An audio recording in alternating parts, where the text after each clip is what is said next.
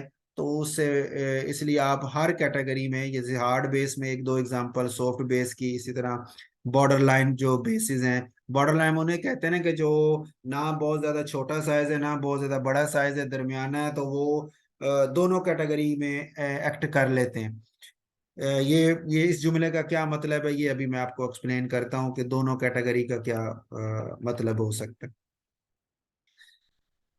अच्छा, इसी तरह ये बॉर्डर लाइन सॉफ्ट जो आपके हार्ड एसिड और सॉफ्ट एसिड है उसमें भी बॉर्डर लाइन वाली बात आ जाती है, और हार्ड बेस सॉफ्ट बेस में भी बॉर्डर लाइन, तो हर तीन तीन कैटेगरी होगी, तो तीनों कैटेगरी आपने कम से कम दो दो एग्जाम्पल जरूर तीन तीन कर लेनी है, जो वहां पे आप पेपर में दे सके। अच्छा, अब अगली बात करते हैं जो पेयरसन प्रिंसिपल और शेप प्रिंसिपल। अब इसी के अंदर ही हमारी ये बॉर्डर लाइन वाली बात जो मैंने अभी कही है वो भी इसी में आ जाएगी। ये क्या कहता है कि hard acids prefer to combine with hard bases and soft acids prefer to combine with soft bases. कि जो हार्ड एसिड्स हैं वो हार्ड बेसिस के साथ कंबाइन होना पसंद करते हैं, या उनके साथ ज्यादा चांस है, और सॉफ्ट वाले जो है वो सॉफ्ट के साथ। अब इसको अगर मैं आसान लफ्जों में बोलूं तो आप ऐसे सुनेंगे, ये ऐसे ऐसे बोला जाएगा कि स्मॉल साइज वाले जो एसिड हैं वो स्मॉल साइज वाली बेसिस के साथ मिलना पसंद करते हैं, और जो लार्ज साइज वाले एसिड्स हैं वो लार्ज साइज वाली बेसिस के साथ मिलना पसंद करते हैं। अब हमारा फोकस यहाँ पे पॉइंट जो समझने वाला है वो ये आ जाएगा कि भाई ये स्मॉल साइज से मिलता है तो क्या स्टेबिलिटी है, और लार्ज साइज से मिलता है तो क्या स्टेबिलिटी है। इसमें पॉइंट आपका जो है ना वो समझने वाला इसमें आ जाता है। तो उसमें हम बात कर सकते हैं कि आपके पास जो है ना,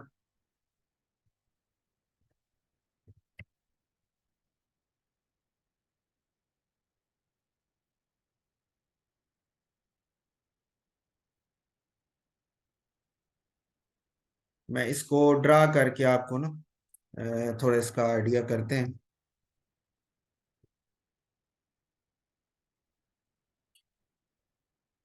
कि असल में जो स्मॉल साइज आपके पास है, ये मैं एग्जांपल ले रहा हूँ एटमों की। लेट्स सपोज ये एक एटम है, ठीक हो गई। अ,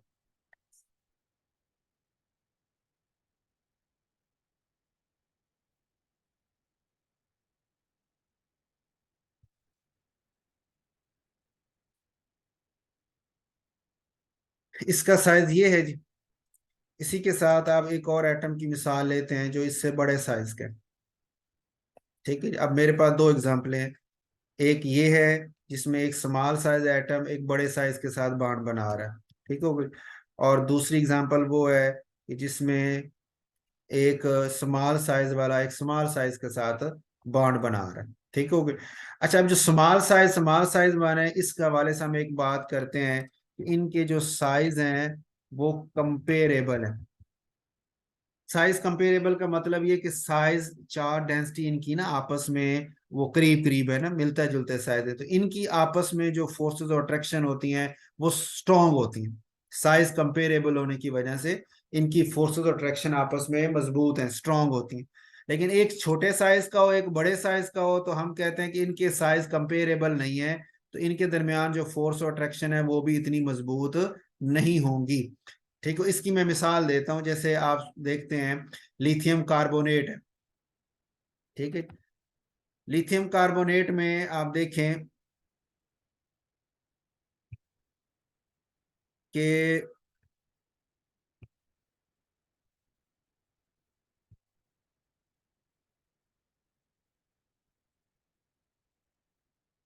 इसमें आपने सुना हुआ है कि लिथियम कार्बोनेट जो है वो आप हीट देते हैं, हाई टेम्परेचर देते हैं तो ये बड़ी आसानी से टूट जाता है, और टूट के लिथियम ऑक्साइड और CO2 में बदल जाता है, ठीक हो गई।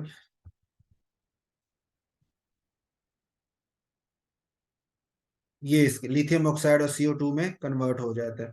लेकिन अगर आप यही एग्जाम लें उसके लिए सोडियम कार्बोनेट की मिसाल ले लें तो आपको पता है, या पोटेशियम कार्बोनेट की मिसाल ले लें तो आप कहते हैं कि सर ये वाला डीकम्पोज नो नहीं होता, ठीक है, इसकी डीकम्पोजिशन नहीं होती। वजह क्या है? कार्बोनेट है लार्ज साइज का एनायन, उसके साथ लिथियम है स्मॉल साइज का कैटायन। तो लार्ज साइज एनायन और स्मॉल साइज के कैटायन में कंपैटिबिलिटी नहीं बन रही, फोर्स अट्रैक्शन कमजोर है, वो टूट गया। आप पोटेशियम कार्बोनेट को लेते हैं तो उसको आप हीट देते हैं तो वो डिकम्पोज नहीं हो रहा, ठीक है। वजह कि कार्बोनेट भी लार्ज साइज पोटेशियम भी लार्ज साइज है, अब उसकी वो जो इलेक्ट्रोपॉजिटिविटी ज्यादा हो गई है, तो वो लार्ज साइज वाले एनायन के साथ उसकी जो कंपेटिबिलिटी है साइज बराबर के होने की वजह से वो जो है वो काफी ज्यादा हो जाती है, जिसकी वजह से फोर्स अट्रैक्शन स्ट्रांग है और ये टूटता नहीं है, ठीक है। यही वजह आप इस तरह भी समझ लेते हैं कि जो कार्बोनेट सब जब अल्कली मेटल के हैं या अल्कलाइन अर्थ मेटल के तो आप सॉल्युबल नहीं होते। अल्कली मेटल की मिसाल ले लें तो जब आप नीचे की तरफ मूव करते हैं तो इनकी सॉल्युबिलिटी कम होती जाती है। वजह कि नीचे जैसे जैसे जा रहे हैं इनकी आप साइज कंपेरेबल होने की वजह से कि कार्बोनेट का बड़ा साइज है और उधर से लिथियम से पोटेशियम, सोडियम बड़ा, सोडियम से पोटेशियम बड़ा, तो साइजेस कंपेरेबल होने की वजह से उनके दरमियान फोर्स अट्रैक्शन जो है वो काफी मजबूत हो जाती है, तो वो उनकी सॉल्युबिलिटी भी कम हो जाती।